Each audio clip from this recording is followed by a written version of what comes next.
अस्सलाम वालेकुम दोस्तों, आप सबका हमारे चैनल में खुश आमदीद। इस वीडियो में हम कानों में शोर के बारे में बात करेंगे, जिसको टेनेटिस या टेनाइटिस कहते हैं।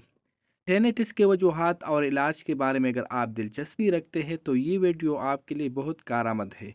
दोस्तों, टेनेटिस बीमारी में कानों या सर के अंदर आवाज़, शोर, पसपसाना, सीटी बजना, टक टक की आवाज़ें आना और बनबनाहट हो सकता है। लेकिन ये सारी आवाज़ें या शोर बाहर से नहीं आती, बल्कि ये कानों के अंदर होती है। इसके अलावा ये टेनेटिस खामोशी में बहुत ज़्यादा तंग करने वाली बीमारी है। अगर बाहर की शोर ज़्यादा हो, मसलन पंखे के शोर हो या दिन में जो शोर हो, तो फिर थोड़ा बहुत गुजारा होता है। इसके अलावा ये टेनिटिस खुद दूसरे बीमारी की अलामत समझी जाती है और ये आरजी या दायमी टेनाइटिस हो सकता है। और अक्सर ये टेनिटिस हमारे समी निज़ाम यानी ऑडिटरी सिस्टम में ख़राबी आने से शुरू हो जाती है। पर्टिनिटिस की आम वजूहात में शामिल है ऊंची आवाज़ें सुनना यानी ज़्यादा शोर में काम करना, बगैर सेफ्टी के फायरिंग करना या एयरबड्स और हैंड्स फ्री का ज़्यादा इस्तेमाल कान के अंदरूनी हिस्से में मौजूद हेयर सेल्स को नुकसान पहुंचा सकता है।